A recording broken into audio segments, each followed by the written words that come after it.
The 1930s was a period where animation found its place and significance in culture. While they've already proven for years to provide short-form laughs through the innovation of cinema with characters like Felix the Cat, Coco the Clown, and Oswald the Lucky Rabbit, audiences found a greater purpose for the medium as a form of pleasant escapism from the sorrows of the Great Depression. And during that time, Walt Disney was one of the biggest names in Hollywood thanks to the Silly Symphony series and Mickey Mouse, who was the most iconic cartoon of the era. However, Walt knew that his studio couldn't survive off of exclusively making shorts forever, especially when they were becoming more expensive to produce. It was at that moment when Disney made the bold decision to use animation to create his first movie, based on the Brothers Grimm fairy tale of Snow White. And how did the world react to his ambitious idea? That's the stupidest thing I've ever heard in my life! Mark my words, there's trouble a-brewing. Yes, there were a few animated films that were made before, like The Adventures of Prince Ahmed, but keep in mind that, at the time, the concept of a cartoon that's longer than 10 minutes, let alone feature length, never existed in America. Which was why his movie was considered a laughingstock while it was in development, and even got the nickname of Walt's Folly. But even through all the doubt and cynicism, Walt never gave up on his passion project, and was ready to make this one of the biggest risks of his career by putting everything he had on the line to show that this was going to work. And when it made its premiere on December 21st, 1937, the movie didn't just debunk the doubters and became a big hit, but it also got recognized as a cinematic milestone where it is still hailed to this day as one of the greatest animated features of all time. I'm sure the boys and girls in the whole world are going to be very happy when they find out that the daddy of Snow White and the Seven Dwarfs, Ferdinand, Mickey Mouse, and all the others, is going to get this beautiful statue. Isn't it bright and shiny? Oh, it's beautiful. Aren't you proud of it, Mr. Disney? Well, I'm so proud I think I'll bust. But how did Snow White prove to the public that animation can be a medium to make movies? Is there more to the film beyond its novelty of being a feature-length cartoon? Or is there a secret to its charm that explains why this is so beloved for generations? Let's find out. The story. In order to present how movies can be made with animation, the main focus for Walt Disney and his staff is to capture the mood in every scene. Back then, cartoons were mostly known to just be a source of laughter. But can they make audiences feel other emotions like anxious with suspense, scared, fall in love, or especially cry? Keeping their attention for about 80 minutes was enough of a challenge, but to also make it an emotional roller coaster was the toughest task that the medium faced at the time. However, the movie wouldn't be as widely known today if it didn't work. Don't worry. I'll be all right. See you tonight. I'll first get this out of the way that, technically, as a film in itself, this focus came at the cost of the story being very basic. At its core, it's about a princess trying to hide from her wicked stepmother just for being prettier, while the rest of the narrative is just minor details and fluff to make this feature length. Almost like the story was intended for the Silly Symphonies, but had to be extensively stretched out. Even the world building feels non-existent, where it explains next to nothing about the picture's location or the character's purpose beyond helping Snow White in her situation to escape the queen's jealousy. All it establishes is that this is just a fairy tale and expects the viewer to just roll with it. The heart of a pig, and I've been tricked. Yes, I may sound harsh with my criticism, and I get that it seems unfair to judge the movie by today's standards. But don't worry, this is not one of those typical tiresome reviews that pretentiously bash a Disney movie for not meeting some high standard and feeling subpar compared to a few others. I mean, what am I, a cartoon reviewer? Oh, wait a minute, actually, don't answer that. Hold on there. It's only dopey. Despite its simplicity, keep in mind that the story has to be simple to see if the team was able to capture the tones that they were going for in the first place. The big experiment with Snow White is to see if an audience can get engaged with an animated movie before it could tell rich and complex plots. And as I mentioned before, it works exceptionally well. What it lacks in structure more than makes up in execution with its emotional core and capturing the charm of fairy tales. It placed most of its energy onto the personalities so that we could connect with them and enjoy their company with what they provide onto the feature. It's more of a character-driven picture than a story-driven one where its values is from their charisma rather than their adventure. Yes, and plum pudding and gooseberry pie. Gooseberry pie! Hooray! She says!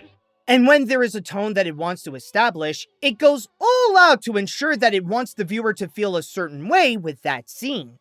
Yes, there are plenty of moments where they do what Disney did best at the time with its pleasant whimsy and comedy that may not be laugh-out-loud funny, yet it is cute enough to be enjoyable. Hi-ho! Hi-ho, hi-ho, hi-ho! Hi-ho! If home to work we go! But its wholesome image is deceiving when it can also get dark to great effect. When it's suspenseful, it can get intense with the danger that looms by. Goodbye. Goodbye.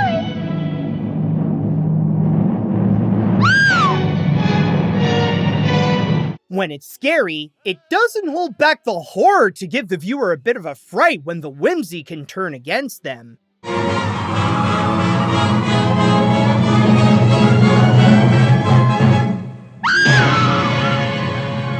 And when it gets sad, it becomes heartbreaking with what was lost to emphasize the tragedy. I'll even admit that it's hard for me not to tear up on her death as it goes all out on the somberness.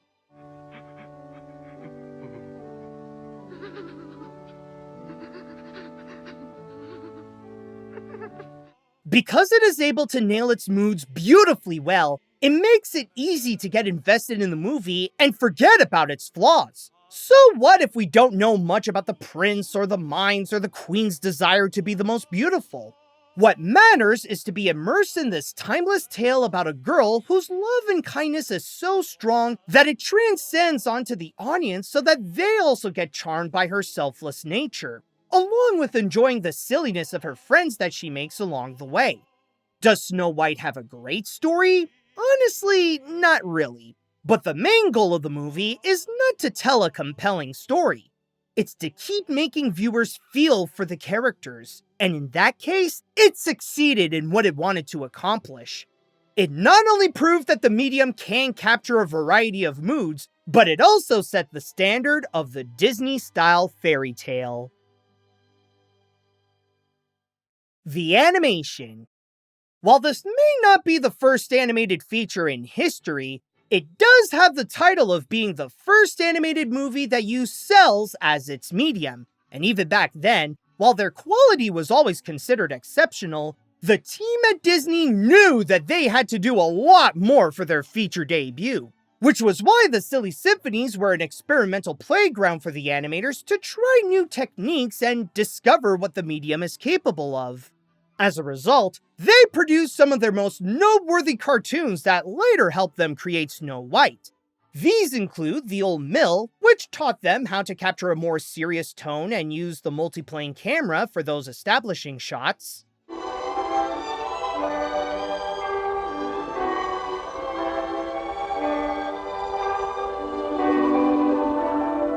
And The Goddess of Spring, which taught them how to move away from their usual cartoony style and animate realism, especially with a beautiful young girl as their protagonist. For there lived a maiden, so gentle was she, that all the world loved her tenderly. Or to clarify, it taught them that they gotta do better than that. Women. However, their years of hard work paid off to make some of their best animation yet. Of course, Snow White was far from the first time that a cartoon adapted a fairy tale, And the tactics to illustrate those classic stories eventually found its way onto the craftsmanship of animation. This is noticeable with both the watercolor backgrounds and how that established the color palette. The watercolors emphasize the feel of a European storybook coming to life, especially with how the multiplane camera helps the feature to bring us into these areas such as the Queen's Castle or the Dwarf's Cottage. It also lays out the rules of the colors to keep it as a more natural and earthy tone to say that it is set in a forest with a few exceptions so that they pop out more like the princess herself. And speaking of those backgrounds, they are admirably beautiful, as they are so rich in detail to display the personalities further, such as how the dwarf's cottage is all messy when coming in, but also filled with animal-based wood carvings, the queen's secret laboratory to create her potions and evil spells, and her regal chamber, complete with a peacock throne that displays her vanity. Silence! You know the penalty if you fail. Yes, Your Majesty.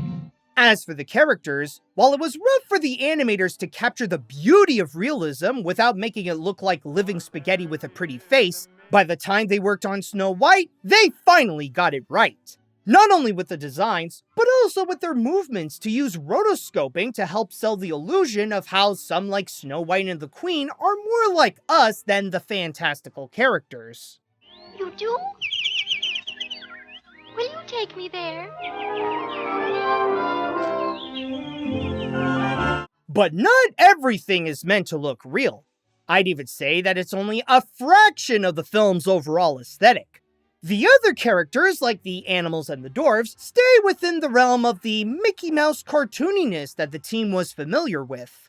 Sure, the animals don't share the same realism, but it's more important to make the people look real first, and that task with the critters was saved for later when they would do Bambi. That, and the animals still need their cartoon side to help Snow White with escaping the Queen, cleaning the cottage, and conveying emotions.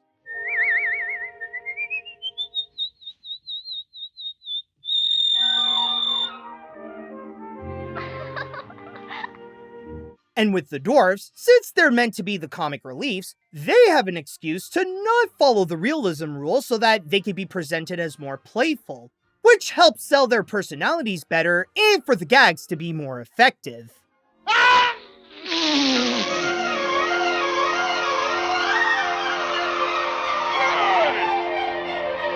However, the best part is that, while it may seem to have contrasting styles, they work well together so that they aren't too different from each other so that they can form this one big picture. In a way, there is a base to the designs that lets them feel like they can all belong in the same world and able to interact with one another in a credible and enjoyable way.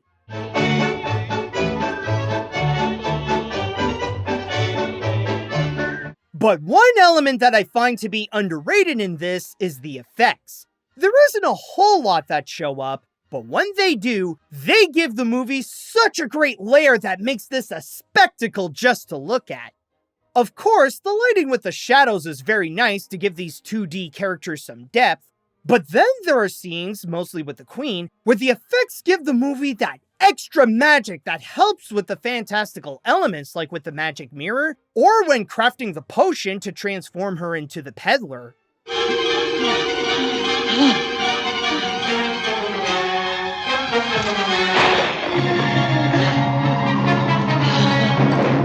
Disney already established themselves as the top animation studio of the 1930s, but it's not because of Mickey Mouse or the fame of the Disney name.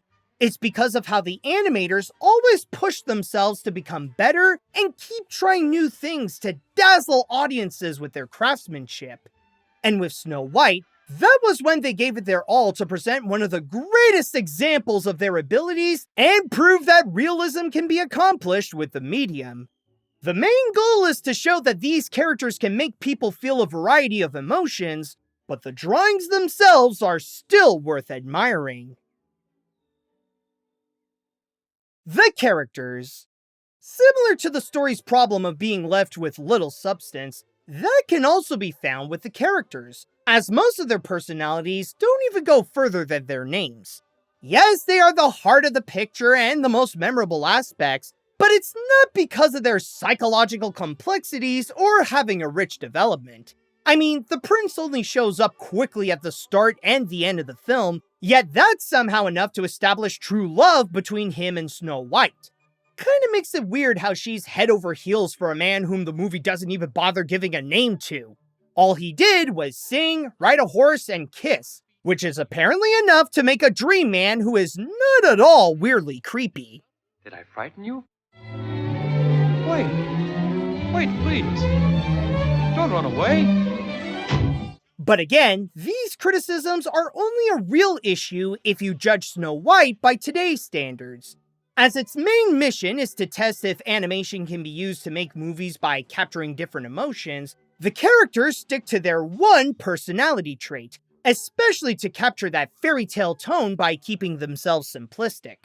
However, they make the most out of their materials to create a significant part of the movie's charm, resulting in timeless characters that carry the film's emotional core. How do you do?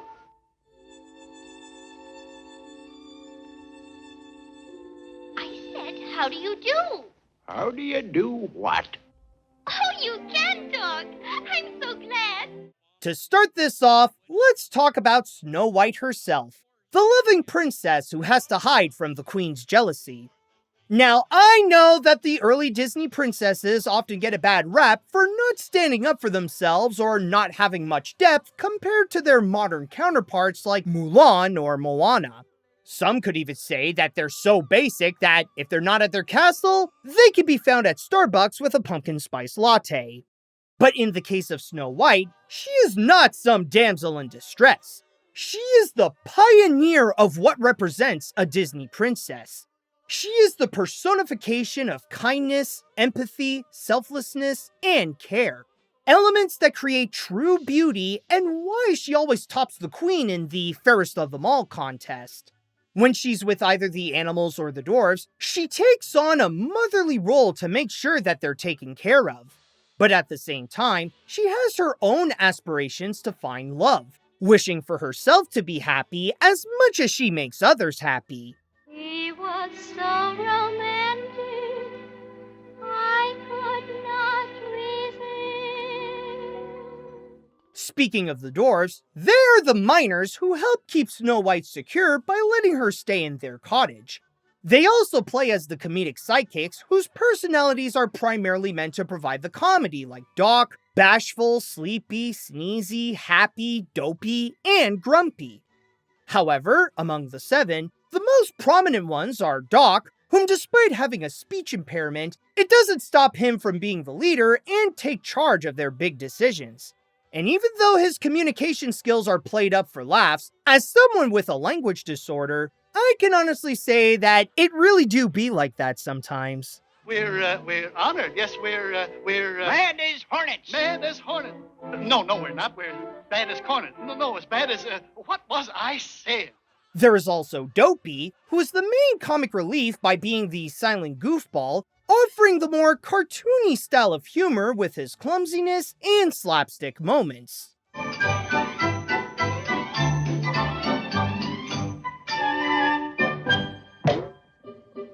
And then you have Grumpy, whose grouchy attitude is depicted with the common traits of toxic masculinity, which includes having a tough exterior, rejecting anything that could brighten his pessimism, a lack of trust, and of course, always spitting out absolute misogyny.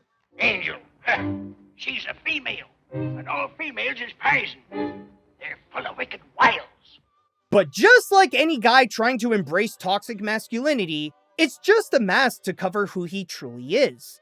In reality, Grumpy is the most tender of the dwarves, and receiving that loving care from Snow White means the world to him, proving that her love can break even the toughest of shells like him. Now I'm warning you. Don't let nobody or nothing in the house. Why, Grumpy, you do care. But then there is the Queen, the vain villain who will do anything to be the fairest one of all, even if it means to kill the competition.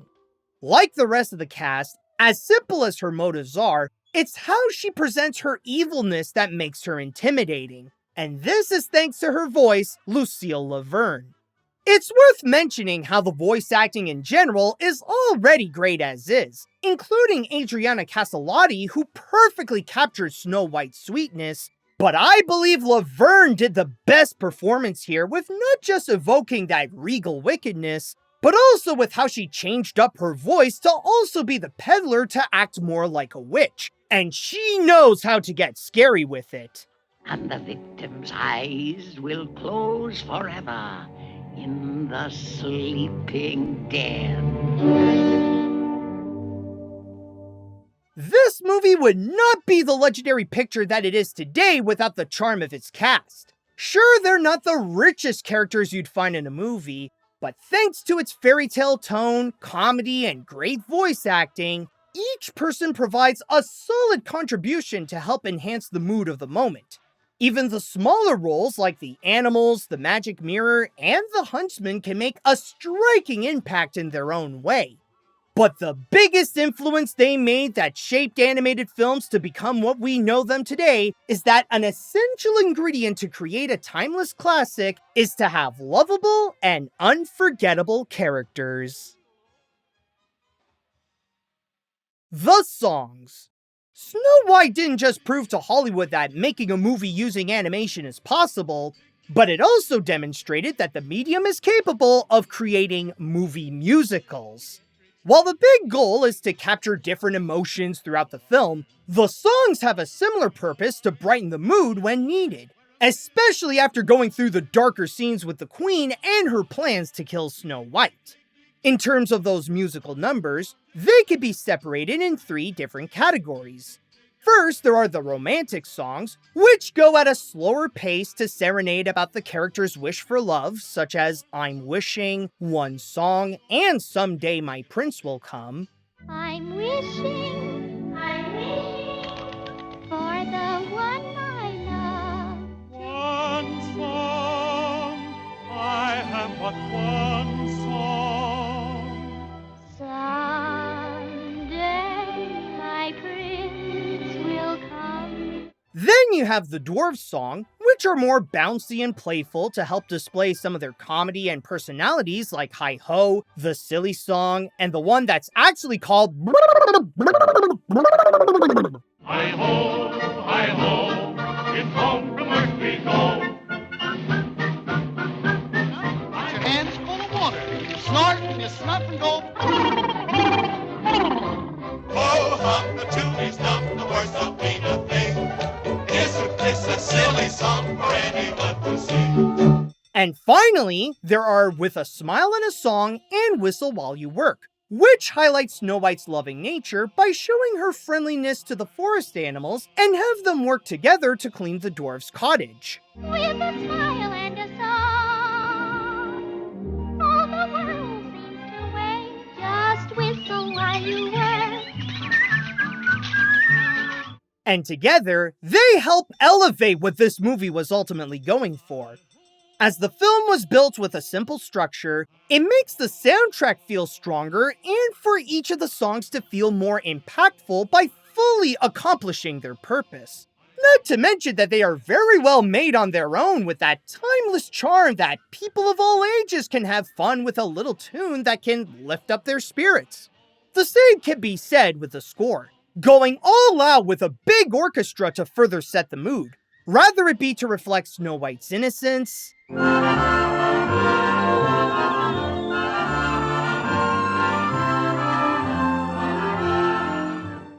the Queen's sinister mission to be the fairest of the land. Magic mirror on the wall, who now is the fairest one of all? Music always played a key role in animation since they first had sound. But Snow White put the music to the ultimate test, and not only does it work to make the movie more engaging, but they also became some of Disney's most memorable songs that are still cherished to this day. As much as the feature is a landmark in animation, the soundtrack is a milestone in the history of musicals.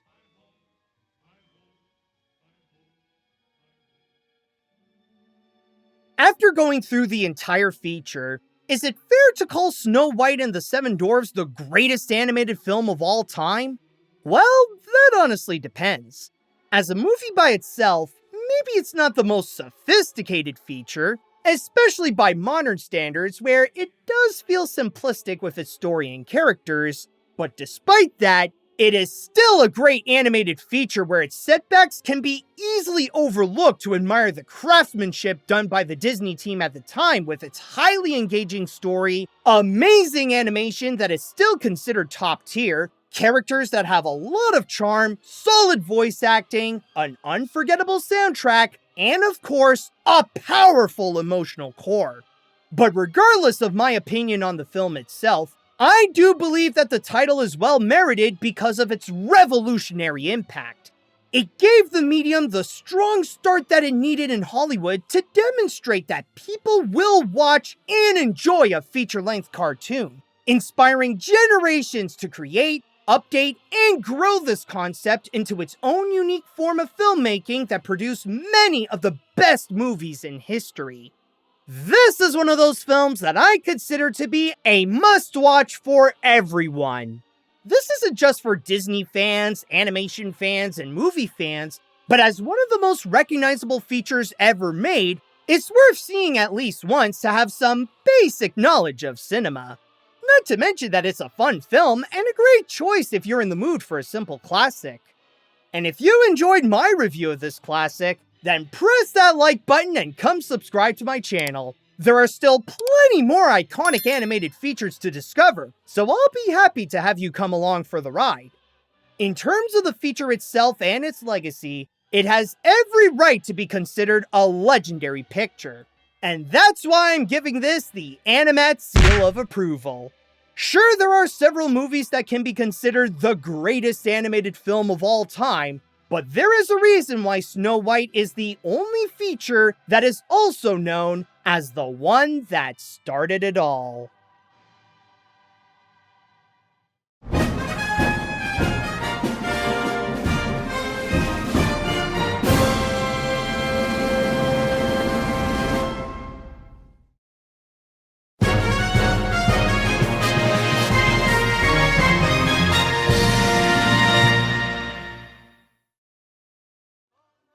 Hey guys, this is Animat, and I want to start things off by giving out a huge thanks to Joseph DeSena, whose amazing support on Patreon allowed him to get some amazing rewards, including this one, where he got to ask me to review Snow White and the Seven Dwarfs.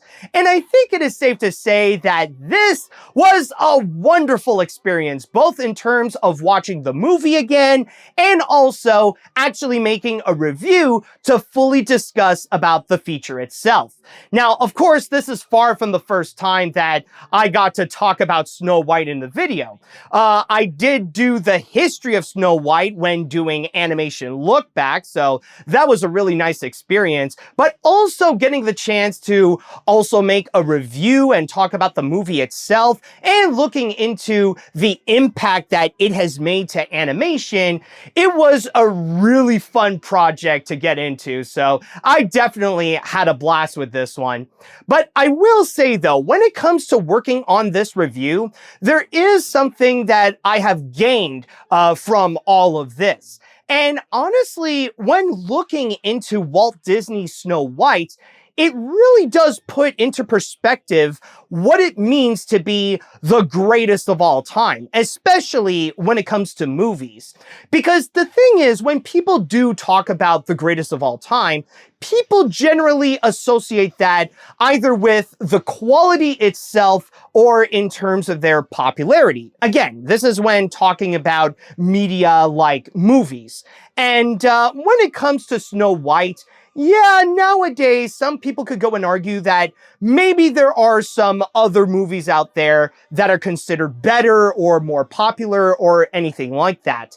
But I feel like when it comes to Snow White, it's not necessarily because of the quality itself why it is considered the greatest of all time. I mean, yes, it is a great movie. I mean, you just saw that I gave it a very positive review, but I feel like the reason why Snow White got that title as one of, if not the greatest animated feature of all time is because of the impact that it has left onto the medium.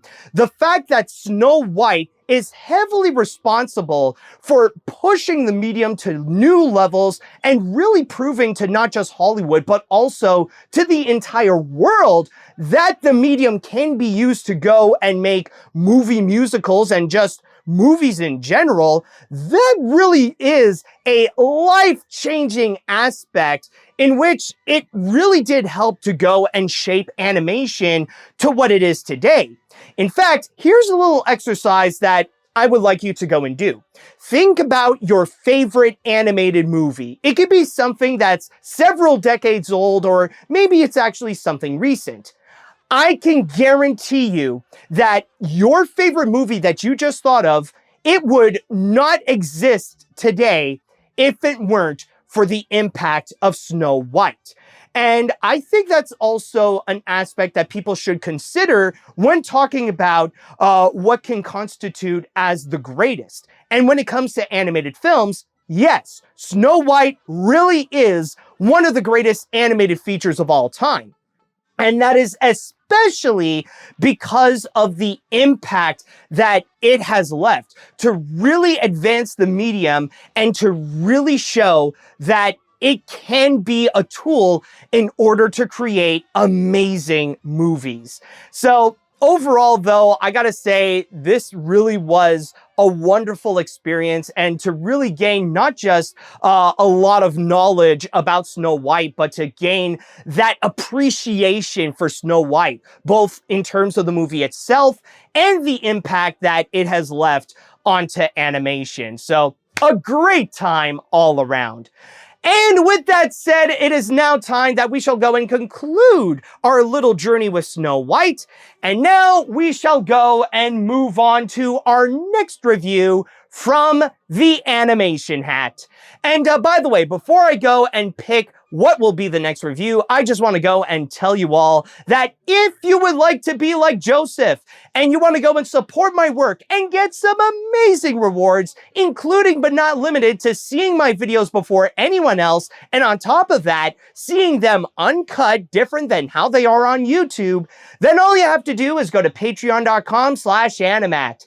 But at the same time, if you would like to suggest an animated film you would like me to review and that I would put onto the Animation Hat, then all you have to do is write me an email at animatsreviews@gmail.com. All right, so let's see what our next review is going to be now. If I could go and get the paper, or get a paper at least. Oh, there we go. We got one selected. All right, so the next review shall be... Let's see. Oh, yes! Oh my God, this is another personal favorite of mine. Oh my God, this is gonna be a lot of fun.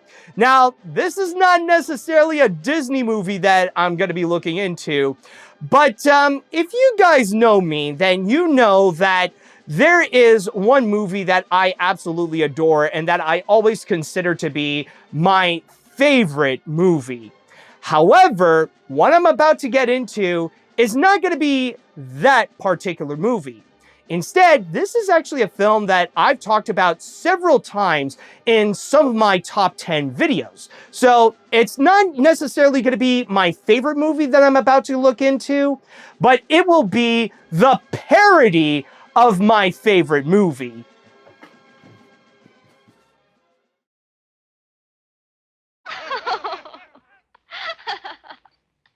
That was fun.